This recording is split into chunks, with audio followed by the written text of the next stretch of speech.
Assalamualaikum warahmatullahi wabarakatuh. Perkenalkan, nama saya Ridho Yusuf.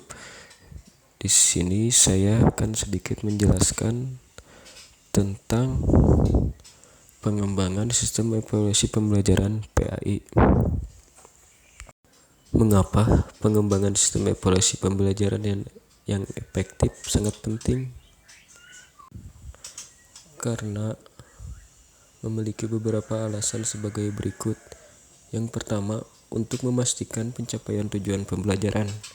Sistem evaluasi pembelajaran yang efektif sangat penting untuk memastikan bahwa tujuan pembelajaran yang telah ditetapkan dapat dicapai oleh siswa. Evaluasi dapat membantu guru untuk menilai kemampuan siswa dalam mencapai tujuan pembelajaran dan untuk memastikan bahwa tujuan tersebut sesuai dengan kebutuhan siswa. Yang kedua, untuk meningkatkan kualitas pembelajaran. Sistem evaluasi pembelajaran yang efektif juga dapat membantu meningkatkan kualitas pembelajaran. Dengan mengevaluasi dan menilai kemampuan siswa, guru dapat memahami di mana siswa mengalami kesulitan dan di mana perlu adanya perbaikan dalam proses pembelajaran. Yang ketiga, dalam rangka mendukung kebijakan pendidikan. Sistem evaluasi pembelajaran yang efektif juga berperan penting dalam mendukung kebijakan pendidikan yang telah ditetapkan oleh pemerintah. Evaluasi dapat membantu memastikan bahwa kurikulum sesuai dengan kebijakan pendidikan terbaru dan bahwa siswa dapat mencapai standar yang ditetapkan. Yang keempat, untuk memberikan umpan balik yang berguna. Sistem evaluasi pembelajaran yang efektif dapat memberikan umpan balik yang berguna bagi siswa, guru, dan lembaga pendidikan. Evaluasi dapat membantu siswa untuk mengetahui di mana mereka berada dan bagaimana mereka dapat memperbaiki kemampuan mereka, sedangkan guru dapat memperoleh masukan yang berguna untuk meningkatkan proses pembelajaran. Yang kelima, dalam rangka mencapai keberhasilan akademik dan karir. Sistem evaluasi pembelajaran yang efektif juga dapat membantu siswa mencapai keberhasilan akademik dan karir di masa depan. Evaluasi dapat membantu siswa untuk mengembangkan kemampuan yang mereka butuhkan untuk sukses di masa depan dan membantu mereka dalam menentukan pilihan karir yang tepat. Adapun dampak positif dari sistem evaluasi yang baik, yang ke-1, meningkatkan kualitas pembelajaran. Sistem evaluasi yang baik dapat membantu mengidentifikasi kelemahan dan kekuatan dalam pembelajaran, sehingga memberikan kesempatan untuk melakukan perbaikan. Dengan demikian, kualitas pembelajaran bisa meningkat. Yang kedua, meningkatkan motivasi dan rasa percaya diri siswa. Meningkatkan motivasi dan percaya diri siswa. Sistem evaluasi yang memberikan feedback yang komprehensif dan jelas dapat membantu siswa mengenali kekuatan dan kelemahan mereka dengan pemahaman yang lebih jelas tentang kemampuan mereka. Siswa dapat merasa lebih termotivasi dan percaya diri dalam menghadapi tugas dan ujian selanjutnya. Yang ketiga, meningkatkan penghargaan pada guru dan sistem pembelajaran.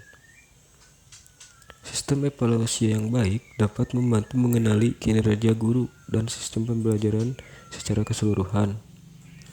Dalam hal ini, evaluasi yang positif dapat meningkatkan penghargaan pada guru dan sistem pembelajaran, serta memberikan kesempatan bagi keduanya untuk meningkatkan kualitas pembelajaran yang diberikan. Yang keempat, meningkatkan pemahaman siswa. Evaluasi yang dilakukan secara rutin dapat membantu siswa untuk lebih memahami materi yang sedang dipelajari siswa, dapat melakukan revisi dan memperbaiki kesalahan dalam materi yang kurang dipahami sehingga pemahaman mereka menjadi lebih baik. Yang kelima, meningkatkan orientasi depan. Evaluasi yang baik dapat membantu siswa untuk merencanakan strategi belajar mereka ke depan dengan mengetahui kekuatan dan kelemahan mereka. Dengan demikian, siswa dapat mengambil tindakan yang tepat untuk meningkatkan kinerja dan pemahaman mereka pada materi yang sedang dipelajari. Di sini juga saya akan sedikit menjelaskan tentang penilaian autentik. Penilaian autentik suatu bentuk penilaian yang menggunakan metode dan instrumen yang direkayasa untuk mengukur pengalaman atau keterampilan siswa dalam situasi yang sesungguhnya. Adapun contoh dari situasi penilaian autentik antara lain yang ke-1, presentasi tentang petualangan sejarah. Situasi penilaian autentik yang pertama adalah presentasi tentang petualangan sejarah. Dalam situasi ini, siswa diminta untuk membuat presentasi tentang petualangan sejarah yang mereka pilih sendiri. Siswa harus melakukan penelitian yang akurat dan teliti tentang tema yang mereka pilih dan menyajikan informasi dengan jelas dan menarik.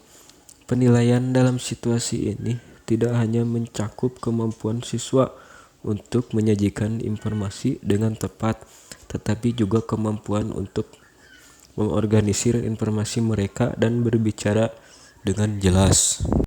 Situasi penilaian autentik yang kedua adalah proyek penelitian ilmiah. Dalam situasi ini, siswa diminta untuk melakukan penelitian ilmiah dengan topik yang mereka pilih sendiri. Siswa harus mengumpulkan data, menganalisis dan menafsirkan hasil dan menyajikan temuan mereka dalam laporan yang membuat kesimpulan dan rekomendasi. Penilaian dalam situasi ini mencakup kemampuan siswa untuk melaksanakan penelitian dengan benar dan menyajikan temuan mereka dengan akurat dan jelas. Yang ketiga, situasi penilaian autentik yang ketiga adalah simulasi bisnis. Dalam situasi ini, siswa diminta untuk memainkan peran manajer dalam suatu bisnis. Simulasi mereka harus melakukan keputusan keuangan dan strategis yang tepat untuk bisnis mereka agar dapat bertahan dan tumbuh. Penilaian dalam situasi ini mencakup kemampuan siswa untuk membuat keputusan bisnis yang cerdas dan efektif, serta kemampuan untuk berkomunikasi dan bekerja sama dalam tim. Yang keempat, situasi penilaian autentik yang keempat adalah penulisan esai reflektif. Dalam situasi ini, siswa diminta untuk menulis esai reflektif tentang pengalaman mereka dalam suatu proyek atau kegiatan tertentu. Siswa harus menggambarkan pengalaman mereka dengan jelas dan detail serta menganalisis dan mengevaluasi pengalaman tersebut. Penilaian dalam situasi ini mencakup kemampuan siswa untuk mengekspresikan diri secara efektif dalam tulisan dan kemampuan untuk menganalisis pengalaman mereka dengan tepat. Yang kelima, situasi penilaian autentik yang kelima adalah pengembangan portofolio. Dalam situasi ini, siswa harus membuat portofolio dari karya mereka dalam sejumlah mata pelajaran. Portofolio harus mencakup sampel tulisan proyek dan tugas yang menunjukkan kemampuan siswa selama periode tertentu. Penilaian dalam situasi ini mencakup kemampuan siswa untuk memilih karya terbaik mereka dan menyajikannya dengan baik, serta kemampuan untuk menunjukkan kemajuan mereka dalam berbagai keterampilan dan pengertian. Adapun peran dan tanggung jawab seorang pendidik dalam merencanakan dan melaksanakan dan mengimplementasikan evaluasi pembelajaran antara lain. Yang ke-1 ada merencanakan evaluasi. Seorang pendidik memiliki tanggung jawab untuk merencanakan evaluasi pembelajaran yang efektif dan tepat. Guna hal ini termasuk memilih metode dan instrumen evaluasi yang sesuai dengan tujuan pembelajaran, mengatur jadwal dan waktu evaluasi, dan menjelaskan tujuan dan metode evaluasi kepada siswa. Yang kedua adalah melaksanakan evaluasi. Setelah merencanakan evaluasi, seorang pendidik perlu melaksanakan evaluasi secara benar dan adil. Hal ini termasuk memberikan instruksi yang jelas dan memastikan bahwa siswa memahami instruksi. Evaluasi mengawasi siswa selama evaluasi agar tidak terjadi kecurangan dan memberikan feedback yang tepat setelah evaluasi selesai.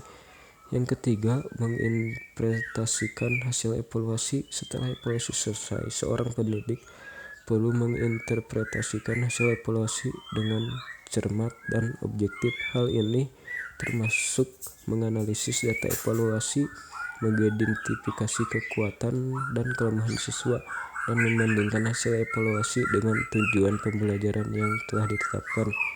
Yang keempat, membuat keputusan yang berdasarkan pada hasil evaluasi dalam rangka memperbaiki proses pembelajaran. Seorang pendidik perlu membuat keputusan yang tepat berdasarkan pada hasil evaluasi. Hal ini termasuk mengembangkan sumber belajar yang relevan, memodifikasi strategi pengajaran, dan memberikan bimbingan dukungan tambahan kepada siswa yang memerlukan. Yang kelima, memperbaiki proses pembelajaran. Seorang pendidik perlu memperbaiki proses pembelajaran sesuai dengan hasil evaluasi. Hal ini termasuk mengubah metode pengajaran, meninjau kembali kurikulum, memberikan kegiatan tambahan, dan memberikan dukungan kepada siswa yang mengalami kesulitan belajar. Dengan demikian, evaluasi pembelajaran sangat penting untuk membantu seorang pendidik membuat perbaikan dan memastikan bahwa siswa mencapai tujuan pembelajaran yang berhasil. Sekian presentasi dari saya. Maaf jika presentasi kurang sempurna, karena yang sempurna hanyalah kita yang dulu pernah bersama. Hidup sendiri tanpa kekasih. Cukup sekian dan terima kasih. Assalamualaikum warahmatullahi wabarakatuh.